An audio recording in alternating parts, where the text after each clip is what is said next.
Welcome to our YouTube channel Pindi talkies. आपका मेजबान उमैद आपके साथ। जी हाँ, झलक जनू की दिखा दे बंदे, फतह यकीनी बना दे बंदे। कहते हैं पाकिस्तान क्रिकेट बोर्ड ने आज जो है किट रिवील की है T20 वर्ल्ड कप 2024।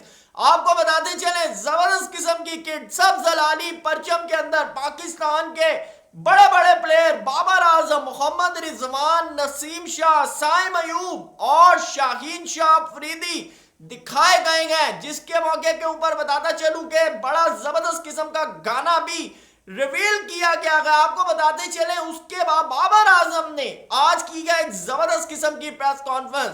उस प्रेस कॉन्फ्रेंस को देखने के बाद मुझे कम से कम यह लगता है कि बाबर आजम को मीडिया हैंडलिंग का बेहतरीन तरीका आ गया है। जी हाँ, जिस तरह आज उन्होंने मीडिया के क्वेश्चंस को एनकाउंटर किया है, जिस तरह के छक्के मारे गए, बस उम्मीद है कि बाबर आजम अब आगे ग्राउंड में भी मुखालिफ बॉलरों की बॉल के ऊपर इसी तरह की छक्के मारे। जी हाँ, उसको भी डिस्कस करेंगे। साथ साथ आपको बताते चले बीसीसीआई के राजीव शुक्ला ने चैंपियंस ट्रॉफी 2025 पाकिस्तान खेलने के हवाले से बड़ी स्टेटमेंट जारी की है। जी हाँ, बीसीसीआई कहता है हमें कोई मसला नहीं है आने का, लेकिन मसला किसका है इसको भी डिस्कस करेंगे।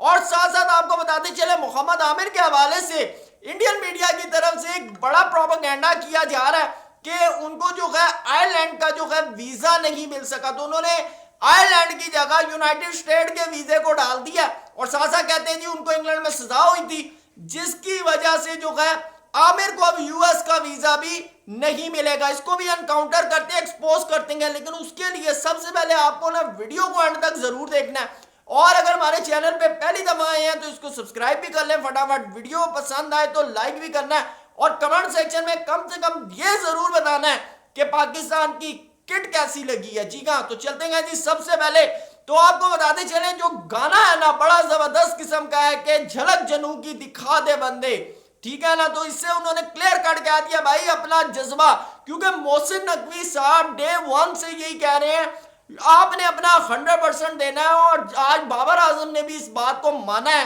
कि जिस तरह मोहसिन नकवी साहब बैक करेंगे टीम को, इससे पहले किसी चेयरमैन ने बिल्कुल भी नहीं किया। ये एक अच्छा गुड साइन है पाकिस्तान टीम के लिए। और साथ ये जो है फतह यकीनी बना दे बंदे, यानी कि जब आप अपना 100% देते हैं ना तो फिर फतह कामयाबी आप ही की होती है, ठीक है। तो ये यानी कि बड़ा अच्छा गाना है और इससे मेंटल स्ट्रेंथ भी है पाकिस्तान टीम की। ये पता चल रही है कि भाई इस दफा T20 वर्ल्ड कप जड़ा है ना वो पाकिस्तान का इंशाल्लाह। तो स्टार्ट करते हैं। आपको बताते चले बेस्ट ऑफ लक। सबसे पहले Pakistan team best of luck Babar Azam. जी हाँ, क्योंकि भाई अब आपने 8 ट्रॉफी अब लेकर आनी है और पाकिस्तान की आवाम को जो है ना वो खुशी दे देनी है। तो चलते हैं जी। सबसे पहले बाबर आजम ने आज प्रेस कॉन्फ्रेंस इस वक्त स्टार्ट की। पहला उनको जो बाउंसर पड़ा वो पड़ा है जी हारिस रऊफ के हवाले से। जी हाँ, उनसे कहा गया कि भाई क्यों आपने हारिस रऊफ को इंजर्ड को ले लिया, आमिर जमाल एक बेहतरीन किस्म का ऑलराउंडर है। तो बाबर आजम ने ना बड़ा क्लियरली उन्होंने साथ उसको ऐसे किया और निकल के कहा कि जी हारिस रऊफ जो है उसके बाद तजर्बा T20 का, ठीक है ना, और वो T20 की बॉलिंग भी करता आया। तो उन्होंने क्लियरली तौर पे ये कह दिया कि भाई हमारे लिए ज्यादा सूटेबल जो है वो हारिस रऊफ। और आपको मैं बता दूं कि इस सिलेक्शन कमेटी का सबसे ज्यादा फोकस जो था ना वो एक्सपीरियंस प्लेयर के ऊपर था। ये मैं आपको क्लियर कर दूं, ठीक है ना। आप अगर इस माइंडसेट में है ना कि किसी यंग टैलेंट को चांस मिलेगा या कुछ भी, इससे क्लियर तौर पे माइंडसेट पता चल रहा है भाई आप एक्सपर्टीज को लेकर जाना चाह रहे हैं, आप एक्सपीरियंस प्लेयर को जो है आजमाना चाह रहे हैं, ठीक है ना। ये क्लियर कट हो गया हारिस रऊफ के हवाले से। आमिर जमाल के हवाले से उन्होंने कहा जी अगर टेस्ट में उसने अच्छा परफॉर्म किया तो ये इसका मतलब ये थोड़ी है कि वो T20 में भी कर लेगा। लेकिन मैं इसके ऊपर एक चीज बताऊं कि अग्रेसिव माइंडसेट, अग्रेसिव बैटिंग जिस तरह आमिर जमाल के और खास तौर पे पेशावर जालमी में उन्होंने किया PSL के अंदर, तो उन तमाम चीजों को देख के मुझे उनके अंदर एक हार्दिक पांड्या का रोल नजर आता है। जिस तरह हार्दिक पांड्या अग्रेसिव खेलते हैं ना मुझे वो रोल नजर आता है। ऑल दो सिलेक्टर 7 बंदों के ऊपर जिम्मेदारी है जी, ये मैं आपको बता दूं। ये भी बाबर आजम ने इस प्रेस कॉन्फ्रेंस के अंदर क्लियर कर दिया कि मेरे ते ना रहना, ये ना हो कि तुसी अगर कल कोई अल्लाह ना करे कोई ऊंच नीच हो जाए ठीक है ना, कोई अप एंड डाउन हो जाए तो तुम मेरे पर आ जाओ, मेरे पर नहीं आना। 7 बंदे उन्होंने क्लियर कर दिया, 7 बंदों के मामलात हैं।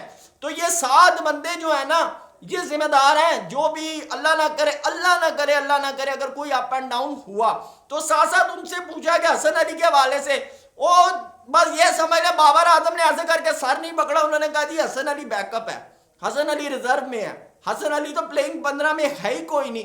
ठीक है, तो उन्होंने क्लियरली तौर पे यहां पर भी एक बड़ा जबरदस्त किस्म का पुल शॉट मारा, ऐसी बॉल आई उन्होंने यूं करके बाहर की। उन्होंने कहा हसन अली तो प्लेइंग 15 में ही नहीं है भाई, आप हसन अली के ऊपर क्रिटिसिज्म कर रहे हैं। और हसन अली का भी तजर्बा हमने देखा, T20 का, ODI का, टेस्ट का, फिर क्या आ गया, तजर्बा आ गया। जी हाँ, तो साथ साथ आपको बताते चले मोहम्मद हारिस के हवाले से उन्होंने कहा जी उसने तो इतने दिनों से क्रिकेट ही नहीं खेली, T20 वर्ल्ड कप के बाद उसको मौका ही नहीं मिला 2022 के, तो उन्होंने कहा फिर कैसे खिला ले। तो हम तो तजर्बे को ढूंढ रहे हैं। अब यहाँ पर एक क्वेश्चन है, आपने साइम को अब अगर उसको चांस नहीं मिला, वो बेचारा क्या करे? ठीक है, दीवाना जी टक्करे मारे वो बेचारा, मुझे बताएं, आप मौका नहीं मिला तो इसका कौन जिम्मेदार है आज अगर वो टीम में नहीं है। और बहरहाल वो उन्होंने भी एक बड़ा क्लियरली आंसर दिया, उन्होंने कह दिया हमारे पास टॉप पोजीशंस पे मैं हूं, रिजवान है, साइम है, फखर है, उस्मान है, मैं किसको मौका दूं? क्लियर। और यहां से जो साहिबजादा फरहान के हवाले से बातें कर रहे हैं ना कि उसको चांस नहीं मिला, उसको चांस नहीं मिला, उसको नहीं दिया, वहां से भी उन्होंने टोटली तौर पर ना शटअप कॉल दे दिया बाबर ने कि भाई टॉप ऑर्डर के लिए तो भूल जाएं। ठीक है, उन्होंने कहा लोअर मिडल ऑर्डर में मैं कैसे खिलाऊं, लोअर मिडल ऑर्डर में वो परफॉर्म ही नहीं करेगा। तो यानी कि मैं आज आपको बताऊं क्लियरली तौर के ऊपर बाबर आजम मेंटली तौर के ऊपर ना आज मीडिया के ऊपर छक्के चौके मारने आए हुए थे। फिर उनसे जी क्वेश्चन हुआ गैरी क्रिस्टन के हवाले से, उन्हें कहा जी वो इतनी दूर है तो आप कैसे, तो बाबर आजम ने कहा जी उनको तो डेली रिपोर्ट जा रही है, हर चीज के साथ उनके साथ डीलिंग है। उन्होंने फिर वो एक किसी ने सवाल किया बाबर आजम से कि जी अगर कल को अल्लाह ना करे अप एंड डाउन हो जाए तो कोच से ज्यादा तो सारा प्रेशर आप में। उन्होंने कहा क्यों, वजह कोचिंग ले है, उन्होंने पता है भाई ये महीना रह गया। उन्होंने कहा बिल्कुल नहीं, 3.5 रहना, जागते रहना। जी हाँ, उन्होंने कहा गैरी क्रिस्टन क्लियरली तौर के ऊपर, तो उन्होंने ये क्लियर कह दिया कि भाई मेरे ऊपर कोई प्रेशर, मेरे ये ना समझना कि अगर कोई अप एंड डाउन हो रहा है तो बाबर जिम्मेदार है, बाबर जिम्मेदार नहीं है, या तो सत ने या कल्ला गैरी है, बस क्लियर कट। उन्होंने पूरी टीम की सिलेक्शन के हवाले से बता दिया। साथ बड़ा जो जबरदस्त किस्म का सवाल हुआ ना, यहां पर मैं समझ लो कि थोड़ा सा बाबर आजम ना लूज खेल गए। जैसा कि रोहित शर्मा से क्वेश्चन हुआ कि आप भाई 4 स्पिनर या ये स्पिनर आप क्यों लेके जा रहे हैं, उन्होंने कहा क्योंकि मैचेस डे के अंदर है। ठीक है, और उन्होंने कहा डे के अंदर मैचेस हैं। उनसे पूछा गया कि आप क्या स्ट्रेटेजी है, उन्होंने कहा जी बात यह है कि स्ट्रेटेजी अगर यहां बता दें तो दूसरी टीमों को फायदा हो जाएगा, हम क्यों बताएं। लेकिन बाबर आजम ने क्या कहा, बाबर आजम थोड़ा सा लूज कर, ओ जी मैच वाले दिन पोजीशन देखकर फैसला करेंगे।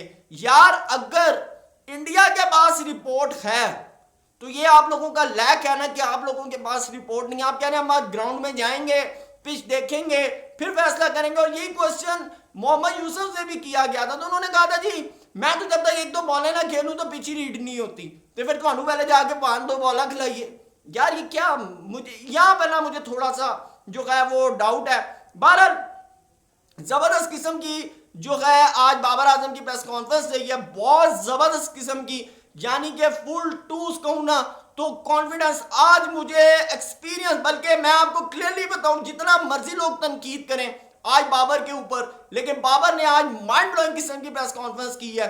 और मैं आपको बताऊं देखें हम बाबर आजम की कप्तानी के सबसे बड़े नाकिद हैं, मैं क्लियरली तौर पर आपको कहता हूं। ठीक है, लेकिन अब जब टीम मैदान में उतर गई है, अब सपोर्ट करना है। हाँ, जहां गलतियां होंगी वहां क्रिटिसिज्म हम करेंगे, क्लियरली तौर पे बता रहे हैं। ठीक है, क्योंकि देखें अच्छा प्लेयर और अच्छे कप्तान और अच्छे फैन होने का ना सबसे बड़ी चीज ये होती है कि अगर आपका जो जिसके आप फैन है और अगर वो कोई गलती करे ना उसको मंडो, ठीक है ना, उसको मंडो, उसको रगड़ा लगाओ। ठीक है, अगर मैं बाबर गलत कह रहा है और मैं गुआ जी क्या बात है, बाबर क्या बात है, तो फिर मैं बाबर का फैन नहीं हूं, मैं बाबर का दुश्मन हूं, क्लियरली तौर पर आपको बता रहा हूं। जी अब आते हैं जी राजीव शुक्ला के ऊपर। जी हाँ, राजीव शुक्ला ने आज बड़ी जबरदस्त किस्म की, वाइस प्रेसिडेंट है जी बीसीसीआई के, बड़ा एक जोक उन्होंने सुना दिया। कहते हैं जी 2025 में इंडिया पाकिस्तान ट्रैवल तब करेगा जब सेंट्रल गवर्नमेंट जो है हमें इजाजत देगी। ये तो बाहर बच्चे इंडिया की 1 अरब 25 करोड़ आबादी को पता है, पाकिस्तान की 25 करोड़ आबादी को, और भाई 1.5 अरब लोगों को ये बात पता है। आपने कौन सा कोई क्या कहते हैं इसमें कोई चमत्कार कर दिया, या आपने कौन सी बड़ी कोई स्टेटमेंट दे दी है यार। हाँ, मैं आपको क्लियरली बता दूं, यहां पर आप लोग ये सीधी तरह कहें कि आप इंडियन गवर्नमेंट के अलावा उनकी इजाजत के बगैर आप सांस भी नहीं ले सकते, ठीक है। तो आप अगर फिर इसको कहते हैं कि India is a secular state, तो मेरे ख्याल से ये आप ना इसके ऊपर क्रॉस मार दें, क्योंकि जब 2023 वर्ल्ड कप की बात थी तो पाकिस्तान गवर्नमेंट ने क्लियरली तौर के ऊपर ग्रीन सिग्नल दिया हुआ था। मैं आपको बता दूं ज़का अशरफ साहब को कि ठीक है जी भेजें टीम, क्यों कि देखें ये जो प्लेयर्स होते हैं ना, ये अमन के सफीर होते हैं, ये चाहते हैं तो आपके ताल्लुकात अच्छे होते हैं। यही बात शाहिद अफरीदी बार बार कहते हैं, प्लेयर्स के बीच में ये क्रिकेट के अंदर सियासत और ये घटिया सियासत जो है ना, ये बिल्कुल नहीं होनी चाहिए। बहरहाल आपको तो लाहौर का वेन्यू दे रहे हैं, आए वहां पर इंजॉय करें लाहौर के चीजें सारी चीजें मामला। हम आपकी तरह नहीं है कि आप हमारी टीम को एक होटल के अंदर बंद कर देंगे, हम आपको लाहौर इंजॉय भी कराएंगे, ठीक है। तो बहरहाल अब आते हैं जी आमिर के हवाले से।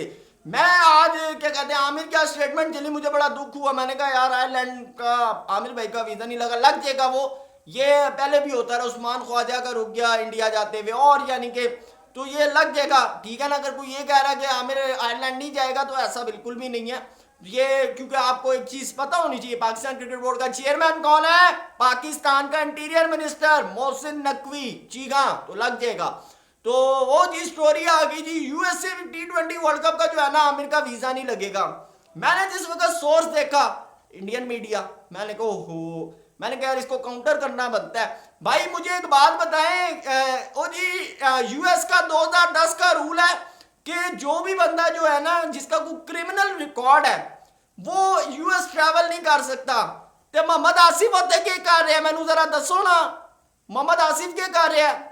मोहम्मद आसिफ जो सबसे बड़ा जिसको रगड़ा लगा है वो यूएस के अंदर क्रिकेट खेल रहा है, ठीक है, वहां क्लब क्रिकेट खेल रहा है, ठीक है। तो मोहम्मद आमिर का वीजा नहीं लग सकता। ओ यार जाने दो भाई, हेलो जाने दो, उसने कोई अल्लाह पाक माफ करे कोई बहुत बड़ा वो नहीं कर दिया था, और उसको शक के उस पे था, और उस पे उसने माफी मांग रही क्योंकि छोटी एज थी, ठीक है। और उसने भी कह दी यार फॉरगेट इट। हाँ, आयरलैंड का जो वीजा है वो इंग्लैंड के क्रिमिनल रिकॉर्ड की वजह से, क्योंकि वहां उनके खिलाफ FIR है, ठीक है, वो FIR की वजह से वीजा डिले हो रहा है। तो जिसकी वजह से पाकिस्तान गवर्नमेंट जो है वो राब्ता करेगी, और आपको बताता चलूं इससे पहले 2018 में भी ये ऑलरेडी हो चुका है एक दफा, तो तब भी पाकिस्तान गवर्नमेंट ने और या PCB ने इंटरवीन किया था, तो आमिर को वीजा मिल गया था। तो वीजा मिल जाएगा, ये आप चीजें छोड़ दें, ठीक है। तो खास तौर पे जो प्रोपेगेंडा है ना ये करना बंद कर दे। तो वीडियो पसंद आए तो लाइक जरूर कीजिएगा। Thank you so much once again, best of luck Pakistan, best of luck Babar Azam, best of luck Pakistan cricket team. तुम जाओ जीतो और T20 वर्ल्ड कप लेकर आओ। थैंक यू सो मच, अल्लाह हाफिज।